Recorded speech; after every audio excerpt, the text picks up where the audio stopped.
So the novel is written from the perspective of two different characters, very different characters, and I'm going to read a chapter from the perspective of one of those characters.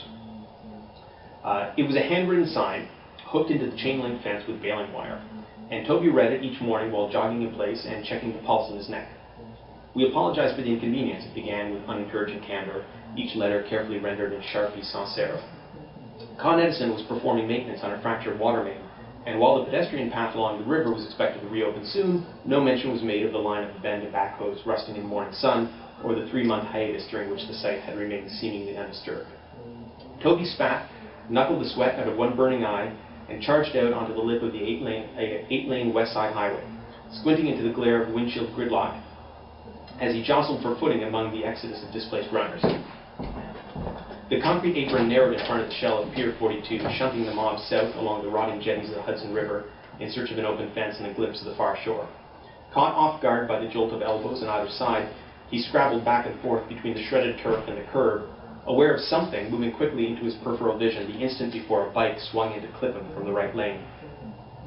He broke his fall with a utility pole and stood gasping for breath at the side of the road as blood beaded in 3 long parallel scratches across the back of his calf. Jesus Christ, he hissed through clenched teeth and hyperextended his leg. The rush of the crowd had been replaced by a self-conscious flotsam of flexors and staggerers who avoided his gaze as they humped past. The cyclist was already weaving through traffic and banking into the labyrinthine western edge of the village, a diminishing flicker of baby blue mylar. Toby had resumed jogging this summer after a protracted withdrawal from the antidepressants he'd been taking every morning for the better part of 2 years, and his doctor had made it clear that this was a conditional parole. Toby was compelled to engage in rigorous daily exercise, increase his raw vegetables, and share with his wife any lingering insecurities left bare by an abrupt lack of chemical stimulus. He'd been a good runner once, but the onset of middle age had weighted his frame with an invisible 10 pounds that left him wheezing and shuffling and toeing the grass with his hands on his hips as the rest of the world thundered by. He limped back to the intersection and waited for the light to change, plucking at a clammy t-shirt that he'd liberated from the laundry bin. Had he ever actually been someplace called Reptiland? Bleach type belonged to him, placed it along rural Route 1 in Pennsylvania, so perhaps he'd taken Sam and Will through the turnstiles in the middle of some working holiday years past. He remembered a series of lectures at Penn State. That was before his honorarium had dried up several years ago, another victim of Hollywood's recent preference for land-based carnivores over beasts from the murky depths. The cobra smiled up at him from the loose fold of perspiration heavy cotton with anthropomorphized delight. Even his laundry seemed to have fallen under the spell of dino fetishism. The traffic light had turned.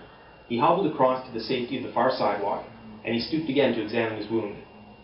The blood had trickled down onto the unraveled brim of one sweat sock and pooled on the tongue of his left running shoe. He tried to flex the stiffness out by stretching his heel back on the curb, but the pain brought tears to his eyes, so he continued limping along Morden, wondering what he'd do if he came across the cyclist enjoying a Gatorade in front of the Grey Dog.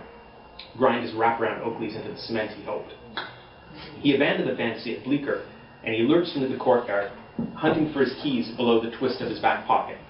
Evangeline was getting dressed as he entered the apartment and tenderly shucked off his bloodied sneaker heel to toe. He showered, applied a palmful of mousse, and struggled into a sheepless carapace of creased chinos, buttoned-down linen shirt, and nondescript sports jacket from which the cuffs and elbows had worn away to a faint shine. From the riverbed erosion of academia, the chaotic hydrodynamics of money and ego. Toby, Ev decided, fastening the clasp of her wristwatch in the doorway. I'm still here. What we discussed. He waited at the kitchen counter, considering a glass of grapefruit juice. The talking therapy was hardest. He had kept himself from making a feint from the door, knowing that she wanted to help. Take a break. We'll go to Long Island this weekend. I know, you're right. Enjoy your life. Be a father to your children. I know. It's not about who wins and who doesn't. I know. If you want to be a scientist, be a scientist. If you want to be a rock star, be a rock star. But don't try and be a rock star scientist, because there aren't any, Toby.